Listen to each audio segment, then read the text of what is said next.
Rusia perpanjang sanksi terhadap Barat. Mengapa demikian?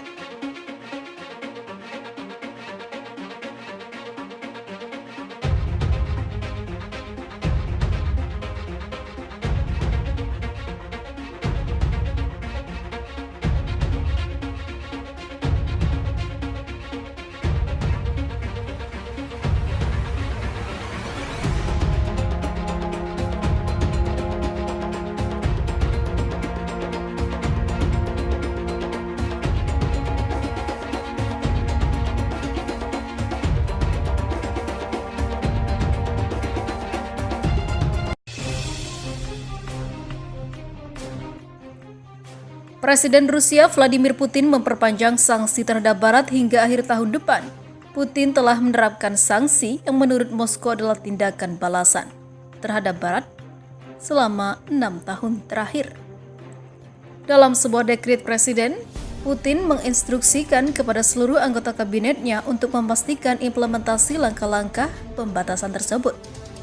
Sanksi ekonomi Rusia seperti dilansir Anadolu Agency pada Minggu 22 November 2020, salah satunya adalah melarang impor sejumlah produk makanan dari Amerika Serikat, Uni Eropa, Norwegia, Australia, dan juga Kanada.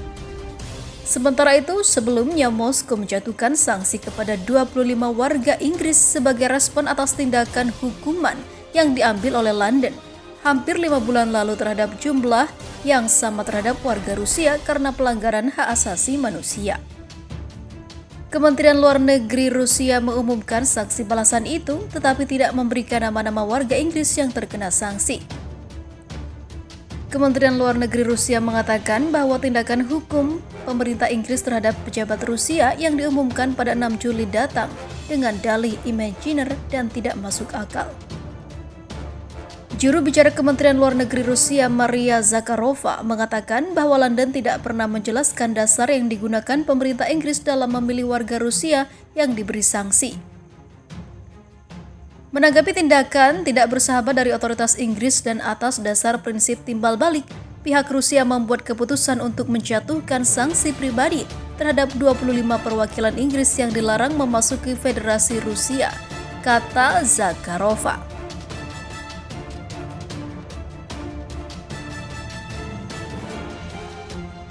Sementara itu, Rusia menjatuhkan sanksi kepada 25 warga Inggris sebagai respon atas tindakan hukuman yang diambil oleh London hampir 5 bulan lalu terhadap jumlah yang sama. Kementerian Luar Negeri Rusia mengumumkan sanksi balasan itu, tetapi tidak memberikan nama-nama warga Inggris.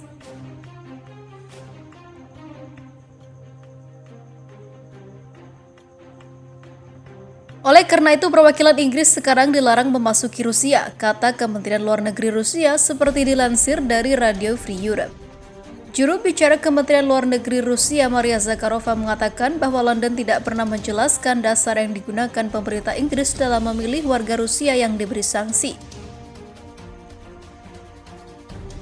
Tindakan London tampak seperti upaya untuk mencampuri urusan dalam negeri dan juga menekan sistem peradilan Rusia, tambahnya kala itu.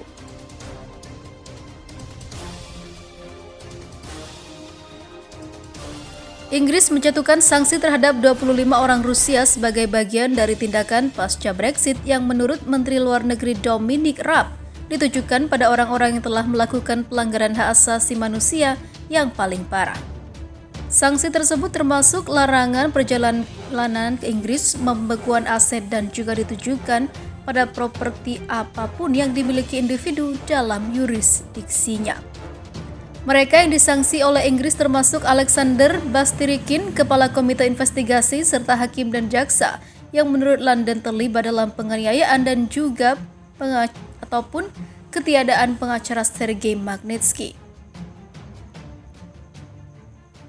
Sementara itu, diberitakan sebelumnya, Islam di Rusia adalah agama terbesar kedua setelah Kristen Ortodoks, yakni sekitar 21 hingga 28 juta penduduk atau 15 hingga 20% dari sekitar 142 juta penduduk.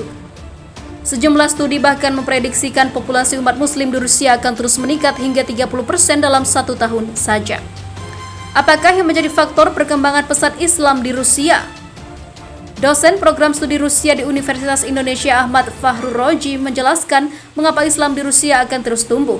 Fahrur Roji pernah kuliah di Lomonosov Moscow State University dari tahun 97 sampai 2000. Selama 3 tahun itu, Fahrur Roji telah mengamati perkembangan umat Islam di Rusia. Menurut dia, umat Islam Rusia yang memilih untuk melahirkan banyak anak akan berpengaruh pada populasi umat Islam. Kalau orang Rusia yang non-muslim kan cenderung punya anak 1, tapi kalau orang muslim itu punya anak 3-4 sehingga cenderung akan naik populasinya, kata Fahrur Roji. Sayangnya sampai saat ini masyarakat Indonesia masih banyak yang terbuai dengan nostalgia masa lalu bahwa Rusia adalah negara sosialis dan berideologi komunis. Padahal spirit dan semangat baru dalam kebangkitan Islam di Rusia telah berlangsung sejak setidaknya 2 dasawarsa terakhir. Fahrur Roji mengatakan secara kuantitatif perkembangan jumlah masjid dan organisasi-organisasi keislaman telah berkembang sangat pesat di Rusia. Jika pada masa kepemimpinan Joseph Stalin pada tahun 1937, jumlah masjid di seluruh Rusia terdapat kurang dari 100 buah, pada tahun 1995 jumlahnya telah mencapai 5.000 masjid. Jumlah organisasi keislaman selama kurang dari 1 dasawarsa sejak runtuhnya Uni Soviet juga mengalami peningkatan dari 870 menjadi 3.000 organisasi. Organisasi-organisasi ini menjadi faktor penggerak kehidupan beragama secara kualitatif dengan penyelenggaraan pendidikan keislaman, pendirian madrasah bagi generasi muda Islam, kata Fahrur Roji. Sejak diberlakukannya Undang-Undang tentang Kebebasan Berkeyakinan tahun 1990 masih pada era Uni Soviet, aktivitas keagamaan di Rusia pun mengalami peningkatan dramatis. Agama yang sebelumnya dipersepsi sebagai unsur destruktif bagi penggunaan ataupun bangunan sosialis komunis justru digandrungi masyarakat, khususnya kaum muda. Saat ini setidaknya 60 dari 100 orang yang mengaku beragama adalah mereka yang berusia produktif, dari 10 hingga 15 orang diantaranya adalah beragama Islam. Menurut Fahrur Roji, kaum muslim Rusia kini telah mengambil langkah penting untuk menyiapkan kader-kader mubaliknya. Mereka membuat program kerjasama pendidikan dengan negara-negara muslim seperti Mesir, Arab Saudi, Turki, Qatar, dan juga Suriah. Langkah-langkah konkretnya berupa pengiriman para guru agama untuk memperdalam Islam di negara-negara tersebut.